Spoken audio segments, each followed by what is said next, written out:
এখন শুনবেন আজকের গুরুত্বপূর্ণ খবরের শিরোনাম।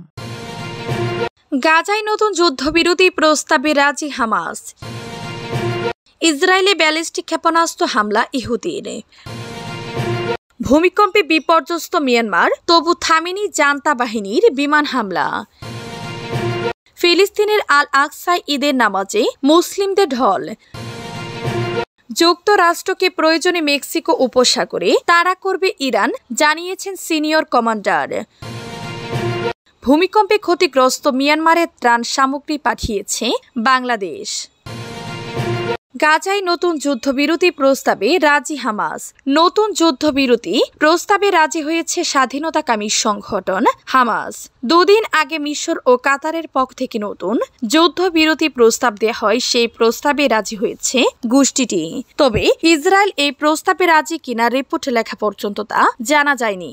সংবাদ মাধ্যমের প্রতিবেদনে বলা হয়েছে, 2 দিন আগে মিশর ও কাতারের মধ্যস্থতাকারীদের কাছ থেকে পাওয়া গাজা যুদ্ধবিরতির প্রস্তাবে হামাস সম্মত হয়েছে বলে হামাসের প্রধান খলিল আল হাইয়া শনিবার জানিয়েছেন। টেলিভিশনে সম্প্রচারিত এক ভাষণে তিনি বলেন, 2 দিন আগে আমরা মিশর ও কাতারের মধ্যস্থতাকারীদের কাছ থেকে একটি প্রস্তাব পেয়েছি। আমরা এটি ইতিবাচকভাবে বিবেচনা করছি এবং এটি গ্রহণ করিনি। 2023 সালের অক্টোবরে শুরু হওয়া গাজায় হামাস ইসরায়েল যুদ্ধে যুদ্ধবিরতি নিশ্চিত করার লক্ষ্যে পরোক্ষ আলোচনায় হামাসের আলোচক দলে নেতৃত্ব দিচ্ছেন খলিল আল হায়া। তিনি বলেছেন, আমরা আশা করি ইসরায়েলি দখলদাররা ইসরায়েলদের ক্ষতি করবে না। বেশ কয়েকটি নিরাপত্তা সূত্র গত বৃহস্পতিবার সংবাদ মাধ্যমকে জানিয়েছে, ইসরায়েলের কাছ থেকে একটি নতুন যুদ্ধবিরতি প্রস্তাবের ব্যাপারে মিশর ইতিবাচক ইঙ্গিত পেয়েছে, যার মধ্যে একটি অন্তর্বর্তীকালীন পর্যায় অন্তর্ভুক্ত থাকবে। ইসরায়েলি ব্যালিস্টিক ক্ষেপণাস্ত্র হামলা ইহুদির। ইসরায়েলি ব্যালিস্টিক ক্ষেপণাস্ত্র হামলা চালিয়েছে ইরান সমর্থিত ইয়েমেনের বিদ্রোহী গোষ্ঠী ইহুদি। তবে এই হামলায় তাৎক্ষণিকভাবে কোনো ক্ষতি কিংবা হতাহতের খবর পাওয়া যায়নি। রোববার ইয়েমেন থেকে ছোড়া এই ক্ষেপণাস্ত্রগুলি চালিয়ে ভূপাতিত করা হয়েছে বলে জানিয়েছে ইসরায়েল। ইসরায়েলি সেনাবাহিনী বলেছে, ইয়েমেনের ইহুদিদের ছোড়া একটি ব্যালিস্টিক ক্ষেপণাস্ত্র ইসরায়েলি আকাশ সীমায় প্রবেশের আগে সেটি সফলভাবে ধ্বংস করা হয়েছে। ইসরায়েলের প্রতিরক্ষা বাহিনী IDF বলেছে, সীমান্তে প্রবেশের আগ মুহূর্তে এই ব্যালিস্টিক ক্ষেপণাস্ত্রগুলি চালিয়ে ভূপাতিত করা হয়েছে। ইয়েমেনের বিদ্রোহীদের এই ক্ষেপণাস্ত্র হামলার আগে ইসরায়েলের বিভিন্ন শহরে সাইরেন বাজিয়ে বাসিন্দাদের সতর্ক করে দেওয়া হয়। এর মধ্যে ইসরায়েলের মধ্য অঞ্চল জেরুজালেমের পার্শ্ববর্তী কয়েকটি শহর ও পশ্চিম তীরে হামলার উচ্চ সতর্কতা জারি করে ইসরায়েলি বাহিনী। ইসরায়েলি সংবাদ মাধ্যম টাইমস অফ ইসরায়েলের প্রতিবেদনে বলা হয়েছে, এসব এলাকায় দীর্ঘ সময় ধরে সাইরেন বাজিয়ে ক্ষেপণাস্ত্র হামলার বিষয়ে বাসিন্দাদের সতর্ক করে দেয় IDF। গত 18 মার্চ গাজা উপত্যকায় যুদ্ধবিরতি চুক্তি লঙ্ঘন করে নতুন হামলা শুরু করে ইসরায়েল প্রতিরক্ষা বাহিনী। এই হামলায় নতুন করে আরও প্রায় 1000 ফিলিস্তিনের প্রাণহানি ও হাজার হাজার ফিলিস্তিনি আহত হয়েছেন। ভূমিকম্পে বিপর্যস্ত মিয়ানমার, তবু থামেনি জান্তা বাহিনীর বিমান হামলা। 2 দিন আগে শক্তিশালী ভূমিকম্পের পর এখন পর্যন্ত মিয়ানমারে 1600-র বেশি মানুষের মৃত্যুর খবর পাওয়া গেছে। দেশ জুড়ে ভূমিকম্পের ধ্বংসচিত্র ছড়িয়ে আছে। 6টি অঞ্চলে জরুরি অবস্থা জারি করা হয়েছে, কিন্তু এর মধ্যেও দেশের যুদ্ধ বিক্ষুব্ধ অঞ্চলে বিমান হামলা চালিয়ে যাচ্ছে দেশটির জান্তা সরকার। জাতিসংঘ একে সম্পূর্ণরূপে জঘন্য এবং অগ্রহণযোগ্য বলে বর্ণনা করেছেন। জাতিসংঘের বিশেষ প্রতিনিধি টম এড্রুস বলেছেন, ভূমিকম্পের পর যখন মানুষ উদ্ধার কাজ চালিয়ে যাচ্ছে তখনও সেনাবাহিনী বোমাবর্ষণ করছে, এটি সত্যি অবিশ্বাস্য। টম এড্রুস মিয়ানমারের জান্তা সরকারকে এখনই সব ধরনের সামরিক অভিযান বন্ধ করতে বলেছেন। প্রায় 4 বছর আগে সামরিক অভ্যুত্থানের মাধ্যমে মিয়ানমারের ক্ষমতা পুনর্দখল করে দেশটির সেনাবাহিনী। গত শুক্রবার স্থানীয় সময় দুপুরে 7.7 মাত্রার ভূমিকম্পে কেঁপে ওঠে মিয়ানমার। ভূমিকম্প আঘাত আনার 3 ঘন্টার কম সময়ে স্থানীয় সময় শুক্রবার বেলা 3:30টার দিকে উত্তরের রাজ্য শানের লাংচুতে বিমান হামলা চালায় জান্তা বাহিনী। হামলায় 7 জন নিহত হয়েছেন বলে নিশ্চিত করেছে বিবিসি বার্জিম। ফিলিস্তিনের আল আকসায় ঈদের নামাজে মুসল্লির ঢল।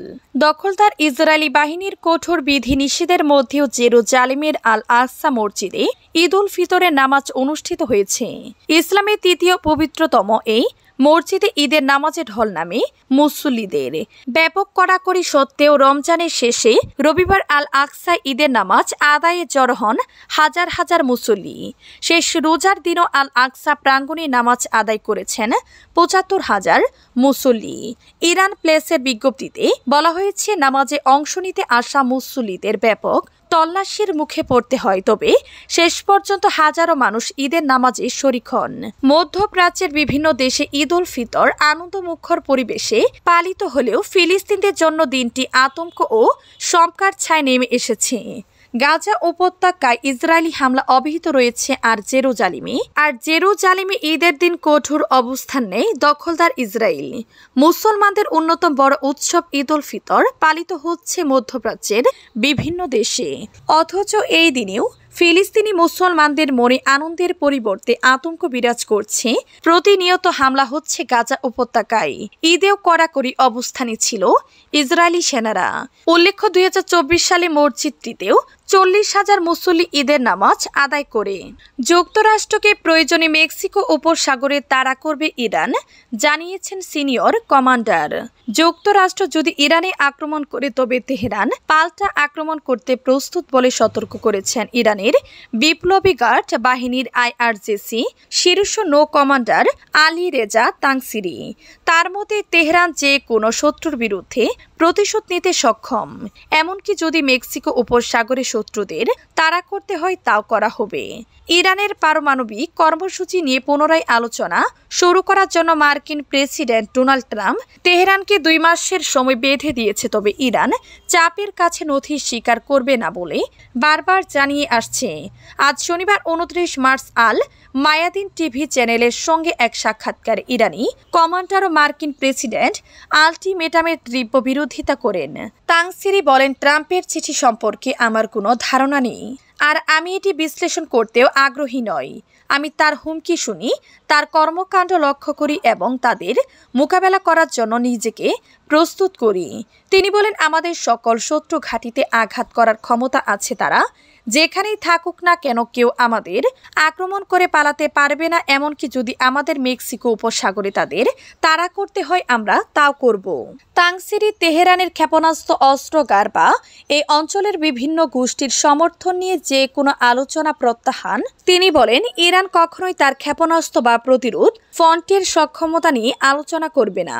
তিনি আরও জোর দিয়ে বলেন, ইসলামী প্রজাতন্ত্র প্রতিবেশীদের সঙ্গে শান্তিপূর্ণ সম্পর্ক চাই। আমরা সর্বদা এই অঞ্চলের দেশগুলোর প্রতি বন্ধুত্বের আমাদের প্রতিবেশী দেশগুলোর জন্য কোনো হুমকি তৈরি করি না। ভূমিকম্পে ক্ষতিগ্রস্ত মিয়ানমারে ত্রাণ সামগ্রী পাঠিয়েছে বাংলাদেশ। সাহায্যের জন্য ত্রাণ সামগ্রী পাঠিয়েছে বাংলাদেশ সেনাবাহিনী।